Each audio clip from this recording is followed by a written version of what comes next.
ஓம் சாந்தி. முரளி தேதி 1/11/2025 காலை முரளி. முரளியின் சாரம்.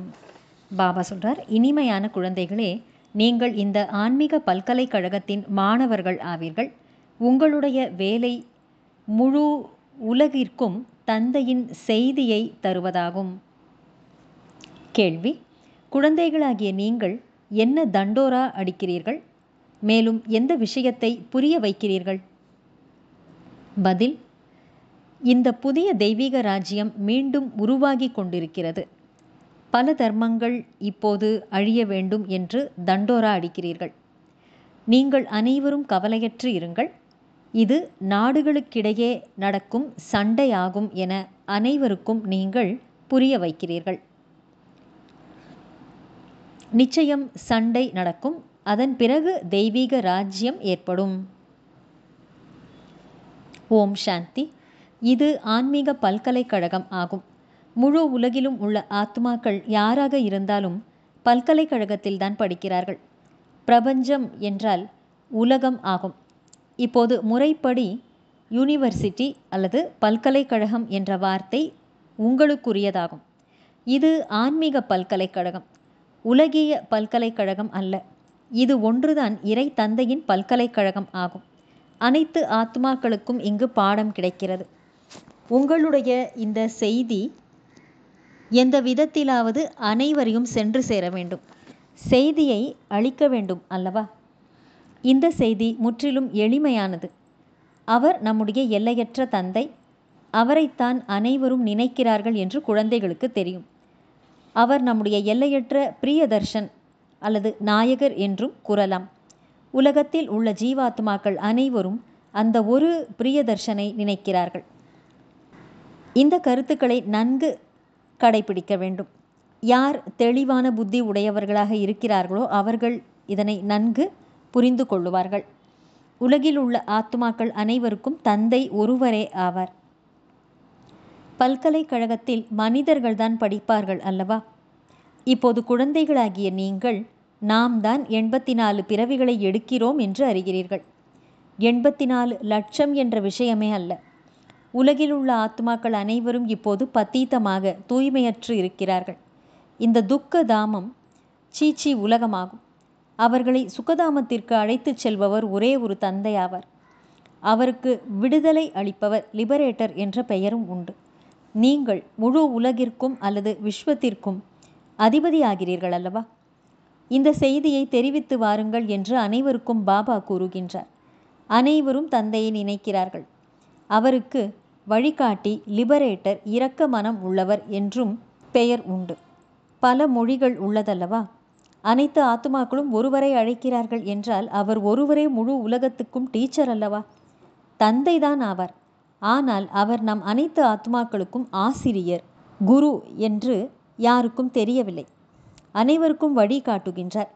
இந்த எல்லையற்ற வழிகாட்டியை குழந்தைகளாகிய நீங்கள் மட்டுமே அறிவீர்கள். பிராமணர்களாகிய உங்களை தவிர வேறு யாரும் அறியவில்லை. ஆத்மா என்றால் என்ன என்று ஆத்மாவை பற்றியும் நீங்களே அறிகிறீர்கள். முக்கியமாக பாரதம், பொதுவாக உலகத்தில் யாருக்குமே ஆத்மா என்றால் என்ன என்று தெரியவில்லை. உலகத்தில் ஒரு மனிதர் கூட தெரிந்தவர்கள் இல்லை. புருவ மத்தியில் மின்னக்கூடிய நட்சத்திரம் என்று கூறுகிறார்கள். ஆனால் புரிந்து கொள்ளவில்லை. ஆத்மா அழிவற்றது என்று நீங்கள் அறிந்து கொள்கிறீர்கள். அது ஒருபோதும் பெரியதாகவோ சிறியதாகவோ ஆவதில்லை. உங்களுடைய ஆத்மா இருப்பதைப் போலவே பாபாவும் புள்ளியாக இருக்கிறார். பெரியதோ சிறியதோ ஆவதில்லை. அவரும் ஆத்மாதான். ஆனால் பரமாத்மா, சுப்ரீம் ஆவார். உண்மையில் அனைத்து ஆத்மாக்களும் பரந்தாமத்தில் வசிப்பவர்கள். இங்கே நடிப்பதற்காக வருகிறார்கள். மீண்டும் தன்னுடைய பரந்தாமம் செல்வதற்காக முயற்சி செய்கிறார்கள். பரமபிதா பரமாத்மாவை அனைவரும் நினைக்கிறார்கள். ஏனென்றால் ஆத்மாக்களை பரமாத்மாதான் முக்திக்கு அனுப்பி வைத்தார். ஆகவே அவரை நினைக்கிறார்கள்.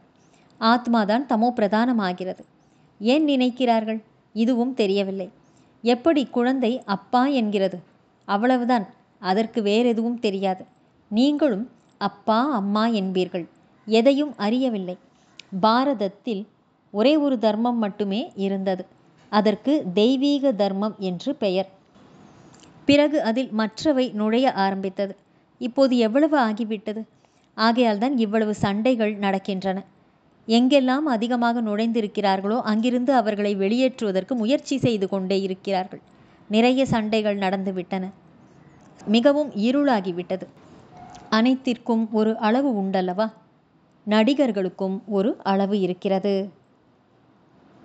நல்லது. தாரணைக்கான முக்கியமான சாரம்: 1.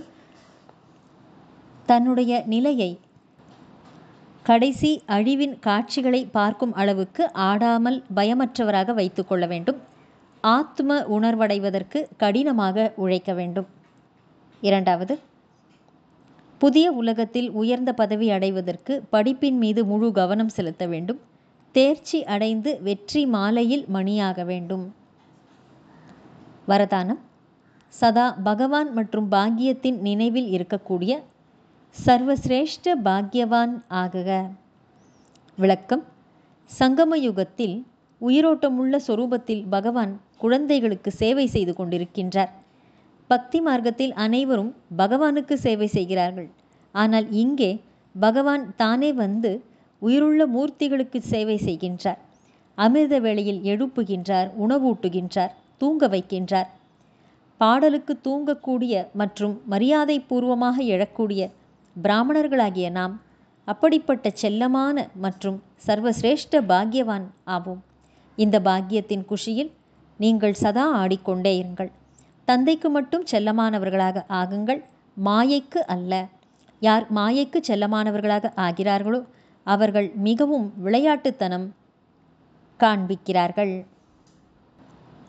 ஸ்லோகன்: தன்னுடைய மலர்ந்த முகத்தின் மூலம் சர்வ பிராப்திகளின் அனுபவத்தை செய்ய வைப்பது உண்மையான சேவை ஆகும். நல்லது. இனிமையிலும் இனிமையான, காணாமல் போய் வெகு காலம் கழித்து தேடி கண்டெடுக்கப்பட்டுள்ள செல்லமான குழந்தைகளுக்கு தாயும் தந்தையுமான பாப்தாதாவின் அன்பான நினைவுகள் மற்றும் காலை வணக்கம். ஆன்மீக குழந்தைகளுக்கு ஆன்மீக தந்தையின் நமஸ்காரம். ஆன்மீக தந்தைக்கு ஆன்மீக குழந்தைகளின் நமஸ்காரம். அவ்யக்த சமிக்கை: அசரீரி மற்றும் விதேகி நிலையின் பயிற்சியை அதிகரியுங்கள்.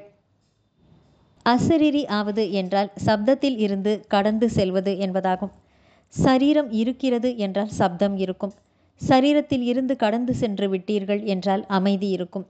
ஒரு நொடியில் சேவையின் சங்கல்பத்தில் வர வேண்டும் மற்றும் ஒரு நொடியில் அந்த சங்கல்பத்தில் இருந்து கடந்த சொரூபத்தில் சென்றுவிட வேண்டும்.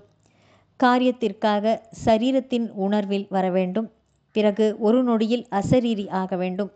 எப்பொழுது இந்த ட்ரில் உறுதியானதாக ஆகுமோ அப்பொழுது அனைத்து பிரச்சனைகளையும் உங்களால் எதிர்கொள்ள முடியும். நல்லது.